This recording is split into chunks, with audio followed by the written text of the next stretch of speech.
Cool. My second show on Talking United, and I'm joined by a familiar face, Callum, but it's actually been probably 3, 4, 5 years since we actually did a podcast of some sort together. It's been ages. Been I've got quite a long time.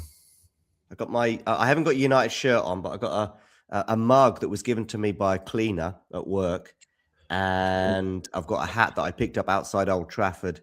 Yeah, I can see what's in the background there. What can I see? Are they Pokemon cards or something? No, they're all just Funko Pops or Marvel stuff that I'm Oh, collecting. Marvel But it's stuff. not quite finished yet, so it's a good little background, I think. But It's not bad. I've got a link. I've got a segue. Captain Marvel.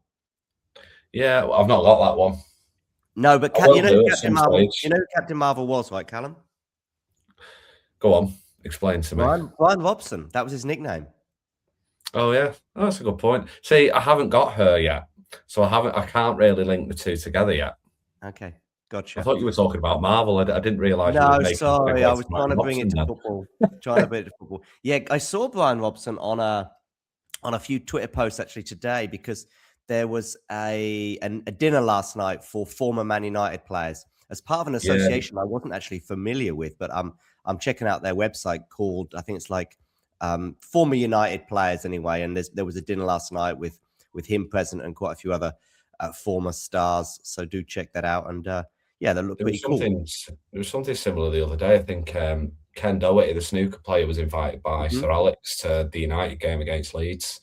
I think it was Sir Alex and it was another player, but I can't remember who it was now off the top of my head. It's just a shame that we had to watch that game, I suppose, but oh well.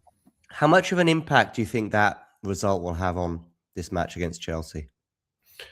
I think it's just added a lot of pressure, hasn't it? I mean, that win would have just given us that bit of leeway in the Champions League spots. But looking at our next fixtures, looking at our next game, obviously we've got Chelsea. I think we've got Liverpool in the next couple as well. So it's slightly.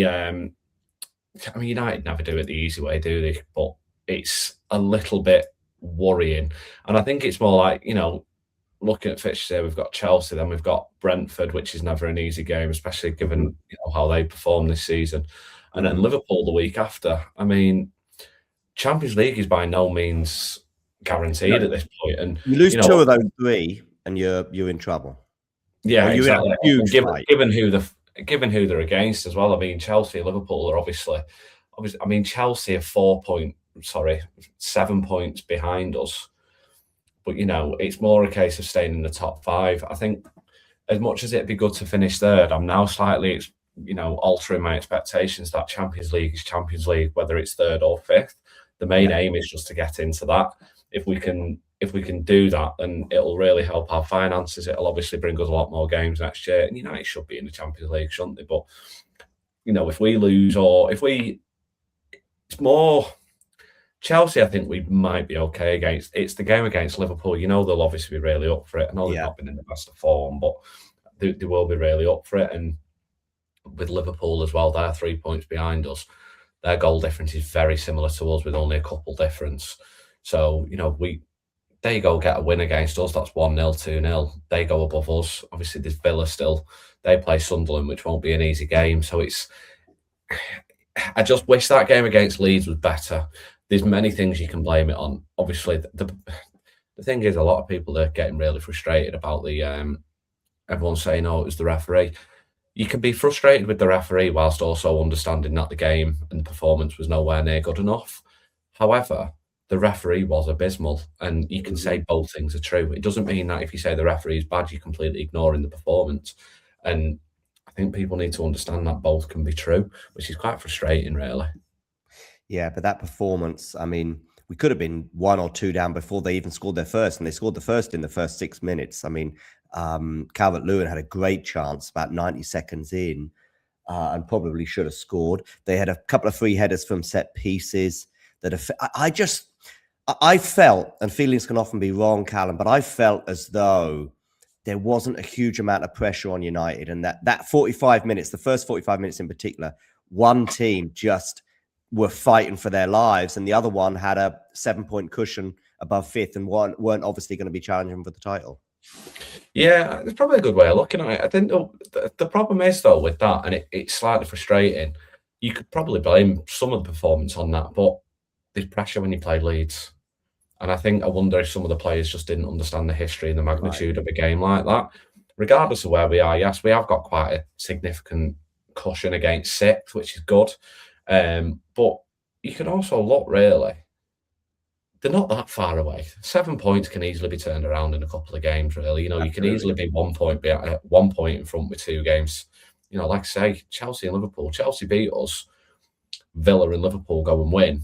We're right into fifth, and then Chelsea are 4 points behind us. We're just putting in and inviting pressure on us. Would you take a draw, Callum? Would you take a draw? Would you take a draw against Chelsea?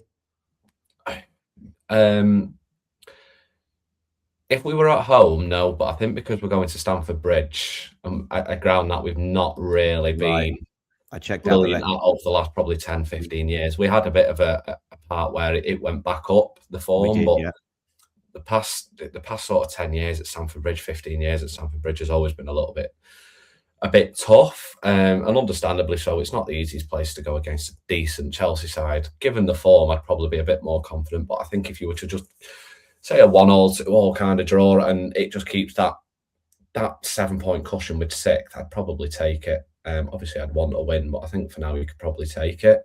I think that's just the biggest frustration with the game against Leeds. Leeds is a massive rivalry. It's up there with your Liverpool and City, and the performance was really, really poor. And I think there was probably a few players on the pitch that didn't understand the magnitude of the game. And I think, like you say, Leeds are fighting relegation. That's probably just kept them in the league. Whereas that 7 point cushion might have been on the player's mind, and he kind of went out thinking they'd won the game already, which, in football, especially the Premier League, you can't do, ever. So it's a bit frustrating, really. Just looking at the top goal scorers in this fixture. This is from both clubs, I think, combined. Dennis Weiler has 7 goals. Mark Hughes has 7, but he has the advantage of having played for both clubs, and the combined. Yeah, the combined goal scoring there is added. Chicharito is third, or joint third, with 5, which is pretty impressive considering he didn't play for us that long. But I do remember him scoring, I think it was quite far offside goal that probably would have been chalked off now in a 3-2 absolute wild win that included a Torres sending off. Do you remember that game? Yeah, the one I always think of with Chicharito, though, when it's Chelsea, is the one that he scored in like the first 2 minutes. I think it was David Luiz.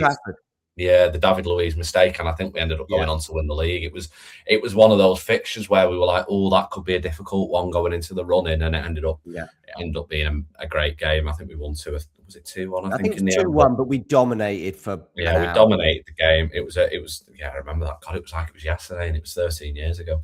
Vidic scored in that game as well. Yeah, it was a good game. Chicharito was one of those underrated heroes for me, and I think because he only cost 7 million from Mexico, and everyone was like, "Oh, who's this?" And he ended up just hitting. I think he scored 20 goals in his first season, didn't he? He was just and a lot of them off the bench.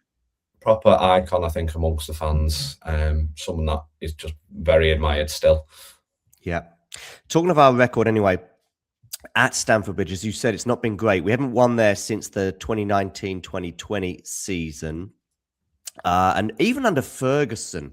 So if I go back to some of the best Ferguson sides, from the basically, that mid to late 2000s when we were constantly challenging for Champions Leagues, we were still going there and struggling. I mean, even, by the way, in 99-2000, I remember this match, 5-0 loss.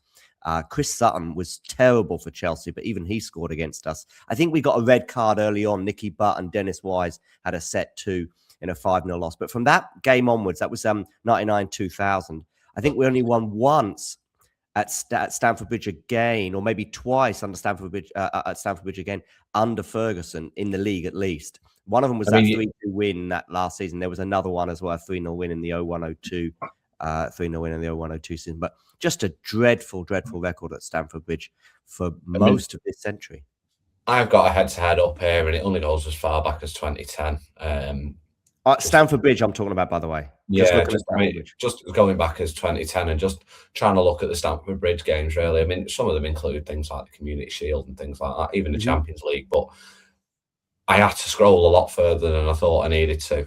Our last win, like you say, was February 2020. Obviously, when Ollie was in charge, that was in his mega run, wasn't it? Where Wan-Bissaka was playing like Cafu in that game from memory. It was like, I think it was in his run where he won what 10 out of 11 and all that. In that early run, yeah, it was one of them. But and I think we won as well. We won earlier in the season in the League Cup, but we always did really well in. Oh no, it wasn't in his. I don't think it was in his run. Sorry, no, it was the year later. His run was the year previous. But that was in the FA Cup. 2020. Yeah. This is what I mean. So we go back and it's just mainly 1-1, 2-1, 1-0 Chelsea, 2-0 Chelsea.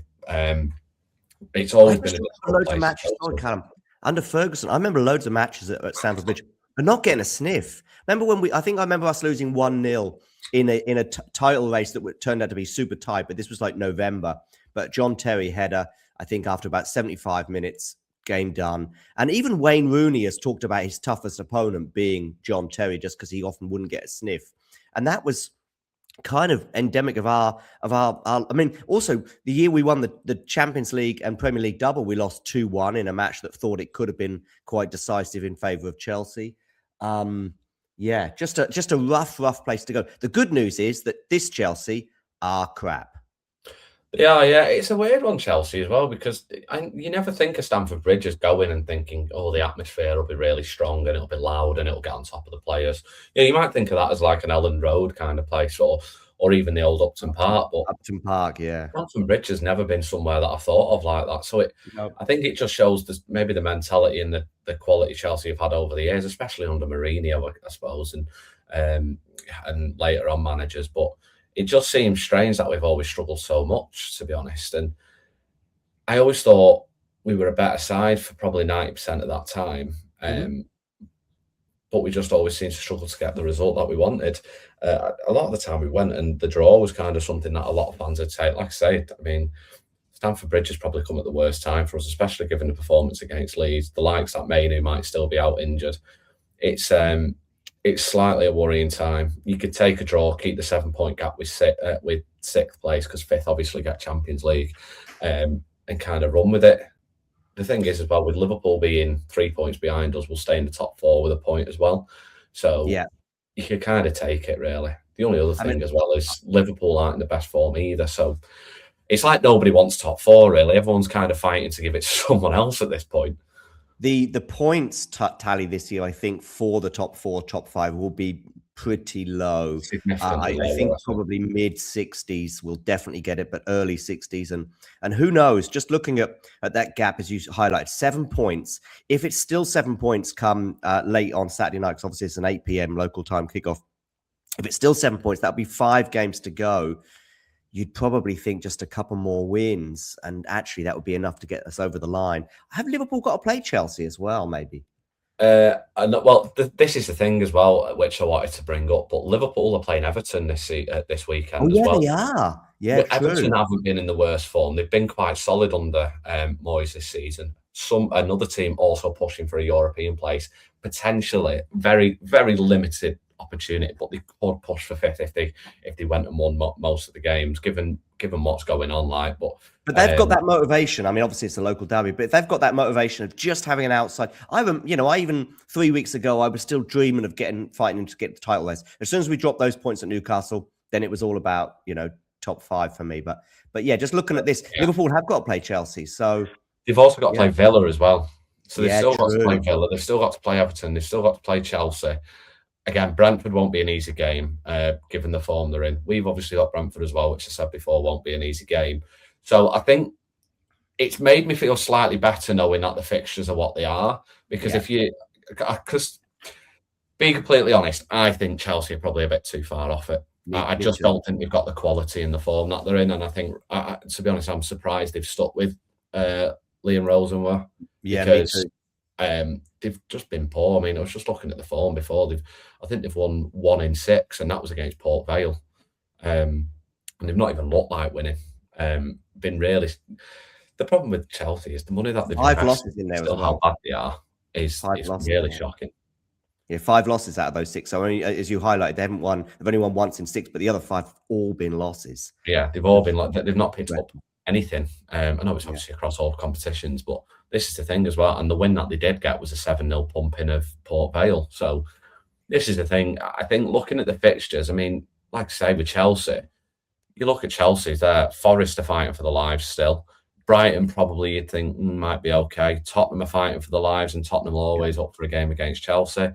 And Chelsea, Chelsea and Liverpool. So I think given the fixtures of the three teams, because I think Aston Villa will probably be okay as well, to be honest. I think they'll pick up enough points. Now they will be, yeah. Goes on. Just because of the fixtures of the other three, I think everyone will take points off each other. Obviously, sprinkle in a couple of relegation teams that are fighting for their lives as well, who just need to pick up one or 2 points. That'll just keep them. Tottenham are always fighting for their lives against Chelsea, and they always seem to do fairly well. Not even in terms of results, just but in terms of performances, they seem to pick it up against Chelsea, and you can understand why. But I think we'll be okay in terms of Champions League. I think Liverpool will keep fifth. In fact, I think the current top five is what will qualify. It's just even a point against Leeds the other night would have just made me feel a little bit better. But I think we could put it. We could put it to bed on Saturday. I really do think a win on Saturday and it's done. A draw, and I think it's almost done. I almost think that probably just two. It's not a high bar, but maybe just 2 wins and a draw from our last 6 games might be enough. I disagree with that. I think you're probably right in a sense in terms of the 2 wins, but I think only one win and a draw. Okay. I think if you think about it, we get 1 win over Chelsea. We're 7 points clear of them already. Puts it to 10. We draw against Liverpool. Yeah, and even a draw against Liverpool, yeah. But the win against Chelsea puts us 10 points clear of 6th with 15 points available. Yeah, and it'd mean Chelsea would have to win all of their games. I don't think they beat Liverpool, and I think they drop points against Forest. I think if we probably have to lose every game, even mathematically, because we know that Liverpool and Chelsea can't win all of their games. Yeah, exactly. So I think, even that would be 10 points clear. Chelsea would need to win a minimum of 4, and we'd need to lose all of ours for them to go ahead of us. I think if we beat Chelsea, it's a big opportunity to put the Champions League to bed. It's a shame in terms of the trophies this season and how we've performed there, but I think you could put a massive portion of blame onto Ruben Amorim for that and how poor we've been across all the competitions, to be completely honest. Obviously, I know he wasn't there with the FA Cup, but I think, to be honest, with Fletcher and the turmoil and the uncertainty around the club at the time, fine. I suppose you can understand why we got knocked out of the FA Cup. Massive frustration, and we seemed to pick up the performances once Carrick came in, but the League Cup was absolutely unforgivable in my point and was probably my turnaround for Ruben Amorim. Oh, right, okay. Because I tried to back, but at one point I just thought, what am I doing here? I can't just give him blind faith, given what's going on. But the performances we've had under Carrick, I don't think they've been amazing, don't get me wrong. They've not even been that great. I just think they've given the players a license to actually perform a little bit better and get the results, whereas Amorim's setup just didn't allow that. I think we just beat Chelsea. That's probably our biggest game. We can beat Chelsea going 10 points clear instead of them beating us and going to 4 points. That would cause a problem, I think. Yeah, indeed. Just to run one more thing on Liam Rosenior before we get on to our preferred 11s, by the way. So we have no idea exactly what Carrick will choose, and I think it'll be quite close, but it might be one player apart. But just one more thing I saw Liam Rosenior's press conference. And listen, when you're top of the league and you're flying, like under Ferguson years ago, and he'd have a bit of a set 2 with a journalist or 2, it's fine. Look at Ferguson, putting his foot down, etc., etc. When you're not, it looks like a manager under pressure. So he was asked towards the end of the press conference, a fair question, do the players still believe that Champions League football is possible? And he's like, I don't know what you mean by that. And he's like, we sort of repeated the question in slightly different words. And he's like, of course they do. Of course they do. They wouldn't be here if they weren't. And it was just a weird ending to the press conference for a manager that is clearly under pressure.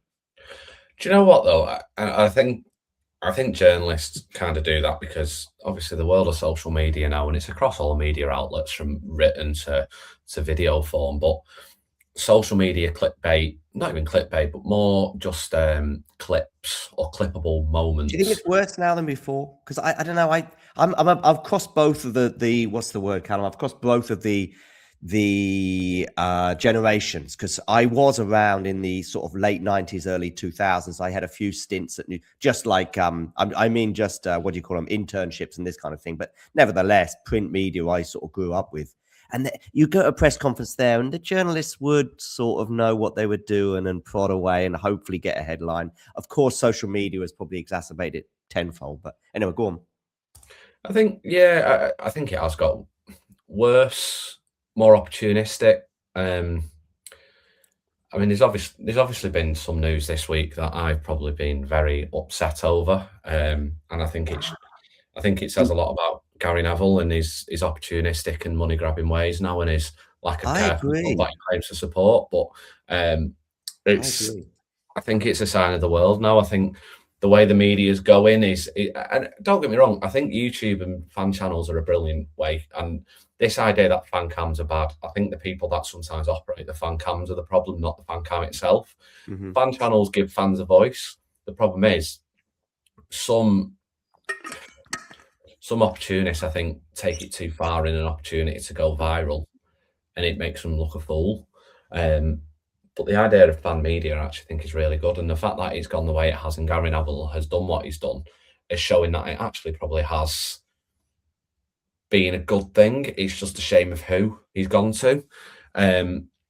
Yeah, I think you and I have not crazily different, Callum, but you and I have slightly different views on Mark Goldbridge, because I completely agree with a lot of the clickbait stuff. But I really am kind of concerned from a media diversity point of view that your Gary Linekers and especially your Gary Nevilles are just doing what every media mogul who we've always despised, and Gary Neville has supposedly despised, given his supposed disposition on this issue, and Gary Lineker too. They're just doing, exactly what, on a much smaller scale, but nevertheless, they're doing exactly what your Rupert Murdochs, etc., did, back in the 80s and the 90s. Yeah, probably on a much smaller scale. Listen, I don't like a lot, and I know you're more aggressive on this and more forthright, but we've lost a voice this week, in my opinion. Now, I don't agree with that voice, and I don't agree with a lot of what Mark Goldbridge does. But no, I don't blame him for selling out, because if someone wants to buy Talking United, by the way, with our 31 subscribers, if they want to put in a six-figure offer, then I will be open to those offers. That's for sure. Yeah, I think I will be too. I think I'd agree. It is much on a smaller scale, yeah. But the only thing I would say by that is I don't think we have lost a voice. I don't think he was ever a voice to begin with. However, I'll make 2 points there, but we haven't lost a voice because I don't think he was ever a voice to begin with, or it was a voice for the wrong reasons, let's say. And also, we definitely haven't lost a voice because he's still going to be fronting a lot of Man United content for that sort of empire, which is obviously a frustration for me. Well, there's a little bit of me, and I'll have to spit this out, because there is a bit of me that does admire what he's done. Because ultimately he's done something. He saw an opportunity, and his negativity and his toxicity obviously sells, and he's made himself a lot of money from it. That is where it ends, though. I think his behaviour, and given how big he's grown, I think he has a responsibility and a duty of care to, one, the club he supports and the players that play for that club, but his followers. And I think his abuse and his words can really hold a lot of value, and then his followers then do the same thing because they see someone so influential do the same thing. And I don't doubt for a second that it has a negative and detrimental impact to the club and the players. And I think that's why it upsets me so much, given the access they have and given the access that he's now going to have, given Gary Neville is giving him that, he's going to give him that access. And I think Gary Neville has used his own personal gain here to make himself more money. He only said 3 years ago he'd refused to ever have him on the overlap. And now he's gone, he's grown quite big now. I need to make money off this. And I think there's no doubt that Gary Neville's had a hell of a lot of a slating because of how he's behaved on commentary and punditry over the last couple of years, really, maybe even longer. More so the last couple of years, right? I mean, the first 8-9 years on Sky, it was like, you could see him a bit nervous in those first few games, but it was generally pretty positive from both United fans and elsewhere. But I think actually probably since the Radcliffe investment, I would suggest there's been, from my side at least, I've seen quite a few signs about that relationship, and therefore it's influenced his opinions on TV. Yeah, absolutely. And I think as well with that is it shouldn't take Jamie Carragher to be the voice of reason for Man United. Right. That debate they had about 2 years ago, yeah. And that's what really winds me up. I mean, even on Monday night about the red card, you can go on about the violent conduct and the rules, but the rules expressively say what it is. And it nowhere, the hair pull of Martinez went nowhere near that line. Yet Gary Neville thought it was a red card and was almost begging for the third goal for Leeds to go in. Whereas after the game, you got Jamie Carragher saying, yeah, that's not a red card. Come on, behave yourself. And it's like, well, how can a Liverpool legend and a Liverpool fan / former Everton fan say that? And you've got him on commentary going on how, God, they need to get a third here because it'll really punish, you know. I'm just like, I get you trying to be non-biased, but he's going so far ahead for it. And it can't just be me saying this and me just overreacting when so much of the fan base are now starting to turn on him. And given the fact that he's now paired up with someone who is so toxic in the fan world, it's I think, to be honest, I think he's finally burnt a bridge. And it's sad to see, really. Okay, well, the Martinez red card is a nice segue into the final part of our chat, which is looking at our preferred 11s. I would imagine that 9, 10, or maybe even 11 are the same. So what I'll just do is I'll say my goalkeeper, and then you. So we've got what I've got with my 11 is I've got Mainoo in it, is what I'm saying. But we'll come to that in a moment. Let's do the goalkeeper and back four. I've got Lamens in goal. What a shot, Callum. Yeah, but it certainly wouldn't have been my Dare, I'll be honest. No, right. I've got now. There is some contention here because I think there's lots of variations you could have in the back four. Bearing in mind both Martinez and Maguire are suspended. There's a Maguire suspension, which is another podcast all on its own. But we'll leave that to one side for now. I've gone for Yoro and Heaven at the centre half partnership. Writes itself, doesn't it? I think, given I mean, our other three centre backs. You could put Shaw. You could put Shaw there. Yeah, but saying that as well, with Dorgu being out, I just think there's only one place Shaw can play. I disagree. Yeah. Maybe Mazraoui and Dalot. Mazraoui or Dalot at left back. Yeah, I think Dalot would be the left back preferential choice if he was going to change it, but I don't think he will. So have we both got Dalot and Shaw at fullback? Yeah. Yeah. I thought, I've been critical of Dalot over the last 7-8 years or however long he's been at Old Trafford for, but I have to say I think he was missed, and he was a huge improvement on when he came off the bench. I think somebody on commentary said he was ill, which is why he was on the bench. I can't think of any other reason why he'd be dropped. Yeah, I find it a bit strange that, because if you're ill, surely you shouldn't be playing at all. So depending on how ill he was, you don't play at all. So I was a bit surprised. If you can play 30 minutes, surely you can play 90. Yeah, it's a bit weird. It depends what his illness was, obviously. But for me, Mazraoui was probably one of the biggest issues on Monday. Okay. Because it wasn't just me who was saying it, but a lot of people were going, God, we really do need Dalot back. Dalot's a bit of a divisive figure, I think, in the fan base. He is a bit, yeah. He seems to be constantly picked by managers, and there's clearly a reason for that. Look, I'm sure managers know more than we do, but to be honest, just his finishing is kind of dreadful. Yeah, I mean, by the way, I think did he have one either ruled out offside unfairly, or he missed an unbelievably good chance in Ten Hag's last match against West Ham? I don't think it was just Ten Hag's match. There's been a few times. He's kind of just been the last one, and it's like anybody else puts that in, but it's just not about that composure. But to be fair, rightly so, he is a right back, so you can't. It's just frustrating at the time, but you can, when you've levelled your head after the game and think, and if we've won, especially, you kind of just don't even think about it. You just like, what, he's a right back, so you have to be level-headed with things like that, I suppose. I do think Mazraoui is probably on his way out. Do you? Okay. Yeah, I thought his performance was really poor on Monday.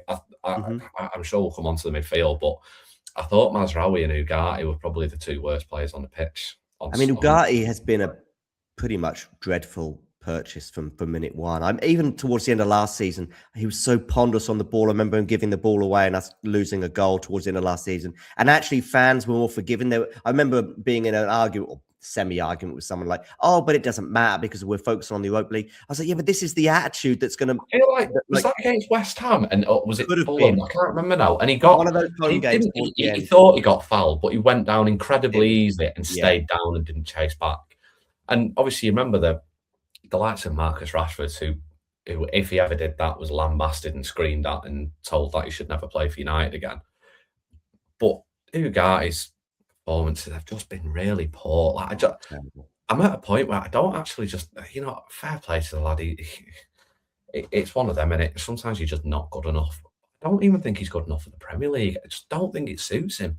And for someone who's supposed to be physical and a workhorse and stuff, things like that, where he's just falling down to the ground as easy as he is doing, it completely contradicts what he was even bought for, which is the problem. And look, I'd be very surprised if he's still at the now here I would be. I see Mazraoui as being a sort of squad player, Carling Cup, Carabao Cup, whatever you want to call it. That's where I would probably keep him. I think there's a separate show, by the way, that you and I could do about keep and get rid of, but we'll probably keep our powder dry on that one. Casemiro and Bruno are I guess they're in your team, right? Yeah, I mean, they write themselves. Obviously, you mentioned the Mainoo thing before. I'm not sure how serious his injury is. So, looking at it, it says on here that he's not back till the end of April, but I'm not sure how sort of reliable that news is. I've seen a quote. I think it's from an authoritative source, as in, like, I don't think it was just some random dude on Twitter. I think it was a journalist quoting a member of staff, may even been quoting Michael Carrick. Might have been something he said post-match, which was just basically that, we're hoping he'll be back for the weekend. So let's call it 50-50. I've got Mainoo in my team, but is there anyone? I guess go on. Yeah, I don't want to be rude, but I think 50% Mainoo is better than 100% Ugarte, to be honest.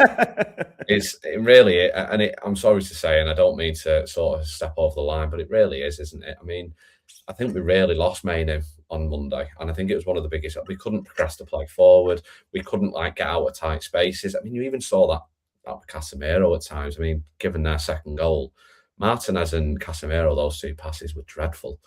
Mainoo goes and collects that ball and does a turn and he's away.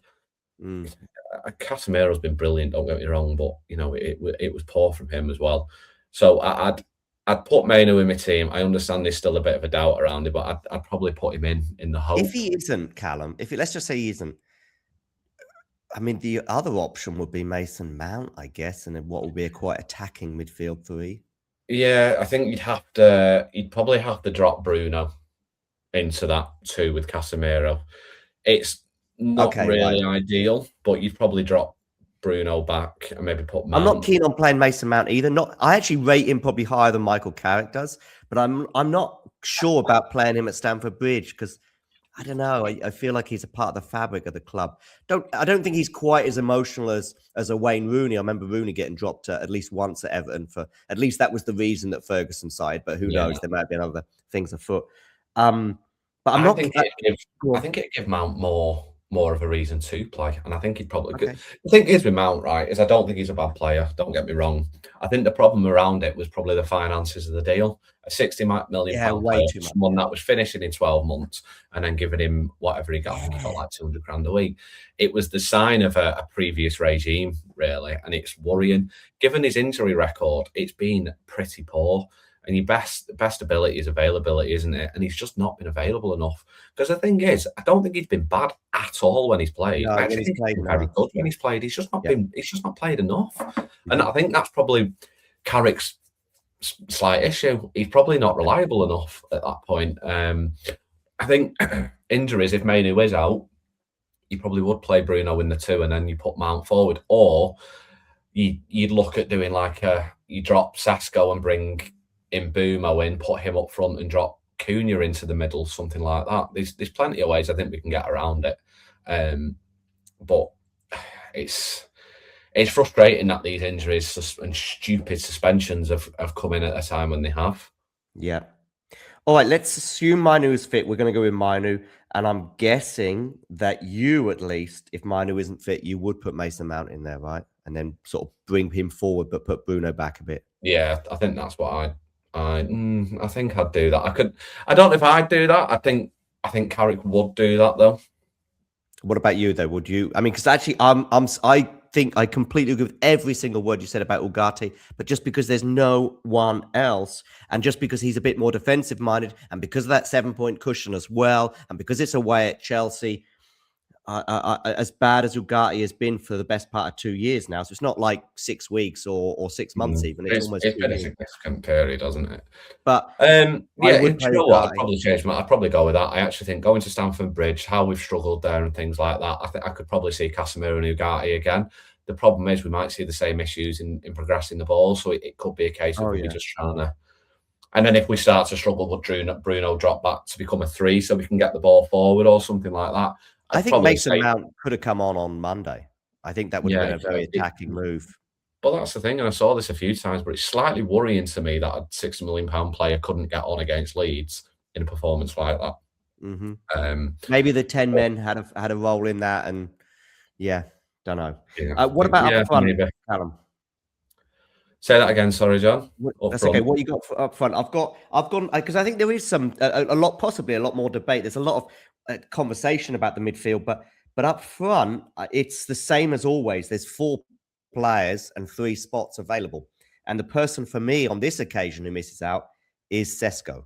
Yeah, I'd agree. I thought because of the midfield and who we played the other night, I think Sesko struggled on Monday. Don't particularly think it's his fault completely. Maybe I'm giving him more benefit of the doubt, given the fact that he's fairly new to the club. He just lacks conviction sometimes. There was a moment in that first half against Leeds when he was through on goal, and I was like, you know what? It's 50-50 between you and the defender here as to whether you're going to get a really good strike at goal. And I just don't think he kind of believed enough to push on. Yeah. I mean, I think it's his composure sometimes as well. I think he kind of just swings at it a little bit, and it's almost like he doesn't believe it's going to go in. And I think you can see that in his body language and how he hits it. But I'd agree. I think I wouldn't be surprised if Sesko was dropped and you put Mbeumo up front, and then you put like the likes of an Ahmad, Bruno, and Cunha behind him, and then you keep the Casemiro and Ugarte. I think it'll either be a Casemiro, Ugarte, and then Fernandes 10, or it'll be Casemiro, Bruno, and then a Mount in the 10, or a Cunha in the 10, and something like that. And it's a bit of an experiment.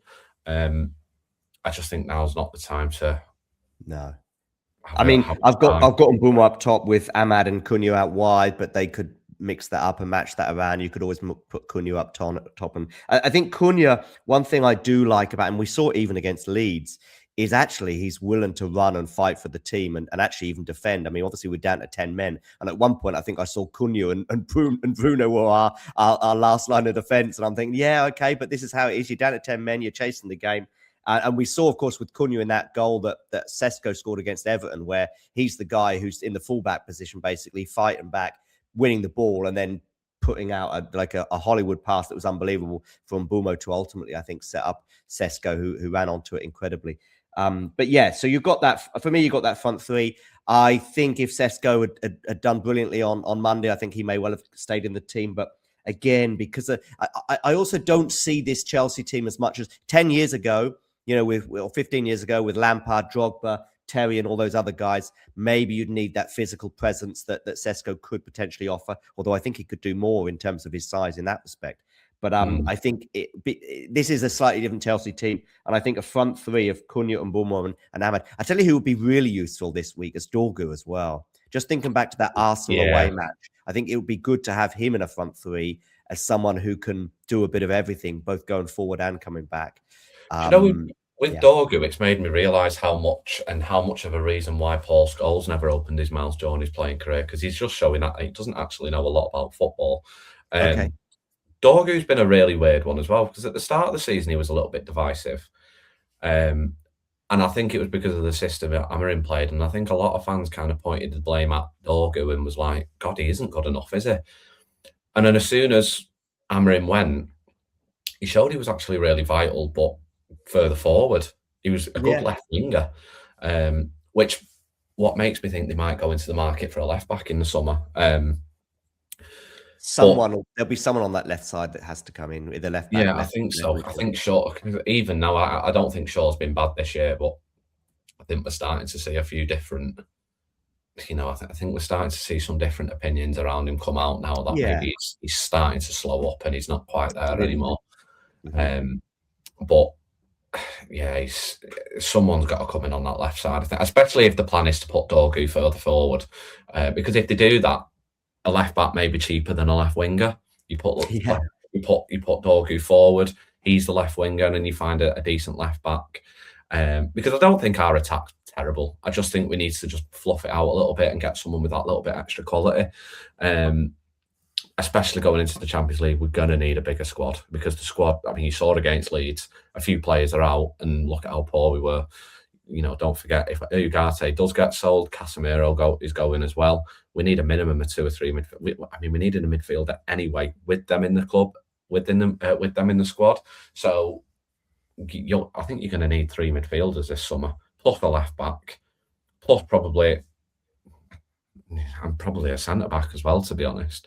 I'm not sure we need a centre back, but it depends on fit. And I mean, De Ligt and Martinez, one of those two has got to stay fit, really. But that's what I mean. But that's the thing; they don't stay fit. So I think they will be in the market, given how heavily linked we were with Jared Braithwaite from Everton and things like that.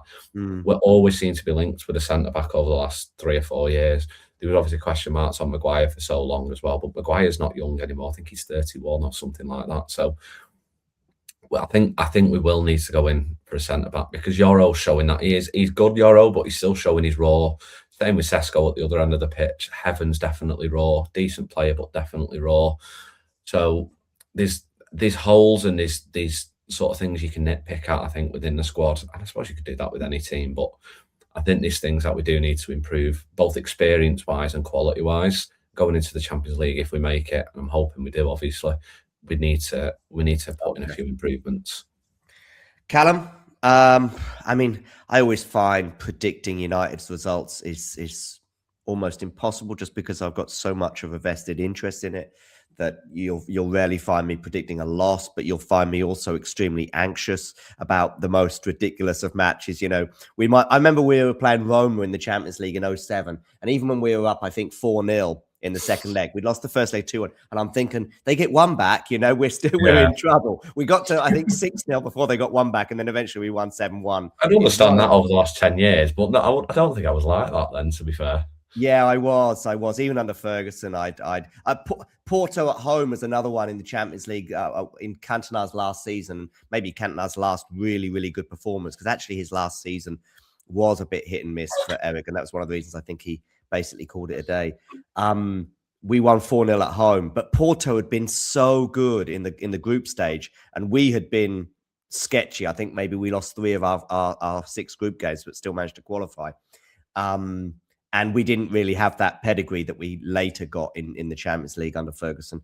So, yeah, again, at Porto at home. Actually, we won 4-0 in the home leg. And I remember I was having a driving lesson in just before the second leg. And I remember saying to the driving instructor, would you take a 3-0 loss? And it's so weird because, a 3-0 loss and you go through, but it would be so kind of demoralizing to go through. I think that's the thing, isn't it? It's demoralizing for the players, I think. And we drew 0-0 in the end and played Dortmund in the semis, but that was the season we Neville and Keane have spoke about that a lot and saying how it was the one that got away, wasn't it? But there's the quite a few. Leverkusen is another one, but too as well. Yeah, the thing is as well, like, I just think with performances like that, it's like the one on Monday. It was really dreadful. Obviously, the refereeing didn't help, but let's not get it wrong. The performance was nowhere near good enough, especially in that first half. It was really, really poor. So it's like, when you play like that, I suppose it tests the player's mentality. Did they come back and bounce back in a different way where they're like, do you know what? We played poorly the other night. We won't do that again. I think under Amorim, we never had that. But with Carrick, it kind of gives you that sense of belief that they will be like that. So I'd like to think, especially given somewhere like Stamford Bridge where it has always been tough, they really need to come out and prove, right, look, this is our parting gift, especially with the likes of Casemiro leaving. He's not going to want to not finish in the Champions League. He's going to want some kind of positive end to his United career. So I think things like that can be demoralising, but then there's also the other end of the scale where does it motivate you to go, actually, I'm not doing that again? So I suppose there's 2 ways of looking at it. Do we get the result on Saturday? I think we get the result of some sort. I'll go as far as saying that. I think if we had our players, I think we'd win. I think if we had Martinez, absolutely. I think if we had everybody back, like I say, I think if Mainoo is fit, I think we'll be fine. It's just it's weird to say considering how much of an outcast he was only a few months ago. But I think if he's back, I think we'd be fine. I would take a draw. I have a hope more than a think that we might go for a 2-1 win. All right. But that might bore me. That might just be my heart over my head. Just praying and hoping. The first 45 minutes, so I watched the Chelsea-Man City game last Sunday. Actually, it was pretty 50-50. Chelsea had 1 or 2 moments where they could have scored. They go in at halftime 1-0, and who knows? As soon as that first goal though for City went in, honestly, it was just heads down, and the game was done. When it shouldn't be 1-0 down against City, which are not quite as imperious as they have been in previous years. But yeah, you get the first goal, and it might be the same on Saturday. First goal wins it. Yeah, I'd probably agree with that. But saying that, with City as well, they've got a ruthlessness about them as well. Like, the one thing I'd say about them, and I really hope, as much as I don't like Arsenal, and particularly Arsenal fans, I'm from Manchester, we live in Manchester, so it's a case of I'd rather Arsenal won it, because I don't really, apart from seeing it on Twitter where I can just block it, I don't really have to deal with it. Whereas City fans and winning another league, you can know about the charges and all that, but the fans don't seem to care. No. So it's like, I'd rather City fans don't win it. But people are, they're 9 points behind. I think they're 9 points behind, but 9 or 6 with a game in hand. I think it's 6 with a game in hand, isn't it? Yeah, sorry, it's 6 with a game in hand. And if you think about it, really, they beat Arsenal and then they win the game in hand, they go first. Yeah, they will. That's Arsenal. I honestly think that's Arsenal done. Because even now, I don't think Arsenal win all their games. Don't think City do either, though. That's my only hope. But Arsenal, if Arsenal don't win it this year, I honestly don't know where Arteta goes from there, because if he's bottling that, given the lead they've had, they shouldn't be losing 2-1 at home to Bournemouth. I get Bournemouth are a good team, but even a draw on last Saturday would have been enough just to keep their noses in front in terms of... Yeah, it would have still been in their hands. They'd have been, if City then won the games in hand against Arsenal, they'd have been a point ahead still. Whereas the goal difference is so close that the swing of the goal difference with the wins would put them ahead. Yeah, absolutely. So it's, I think it's going to be an exciting running for them. For a neutral, I should say. For United, Tottenham, Arsenal and City fans, it probably might be a bit worrying, but fingers crossed we're in that fight this time next year. When under Ferguson, there was pretty much from 1992 until the day he retired, there was probably only like 1 or 2 years in that sort of sticky spell around the time when you had the Glazers maybe just coming in, or it might have been just before actually the Glazers came in, when you had the horse owners owning the club or having a significant share. That early to mid 2000s, Mourinho comes in, Wenger and all the rest of it. There was 1 or 2 seasons there when we were just never in the running. But basically, for the best part of 2 decades, 18 out of 20 years, something like that, we were in the hunt. And there were some painful, like last day losses like Blackburn or 98 when Arsenal reeled us in and all the rest of it. And RIP Meninga, of course, who played in that game. In fact, he saved a couple of good saves in that match against United at Old Trafford, the one they won 1-0. And with Overmars getting the winner. But back to my point anyway, so many, and that's, you want to win them. And of course, you don't want to be Arsenal if they do go and lose it again. But all you can do is fight for the title. That's all you can ever do, really. You just fight for the title. If your opponents aren't good enough, and probably sort of 2000, 2001, Arsenal just were not at the races, or there was other years when we won it at Cantor. But anyway, I'm going off at I'm digressing. I want to close this up, Callum, because you've got things to do, and so have I. Big thanks for joining me today. Yeah, no, thanks a lot. It's been really fun, this. I forgot how fun it can be to do a nice podcast, I think. Can be, yeah. Can be. Yeah, especially when we're winning, it's a lot nicer. Yeah, when things are... I almost missed the... Right, of course, I don't want us to drop points on or even lose on Saturday, but I am... If we do win on Saturday, there is going to be a part of me that misses the tension of that last 5 games, because there won't be much tension. We'll hopefully players like Shea Lacey will get a run out in that last spell, etc. But, in that year 2000 and 2001, when we lost the quarterfinals of the Champions Leagues to, I'm going to say Madrid and Bayern, I think it was. Madrid, I think, yeah. In 2002, Madrid and 2001 Bayern.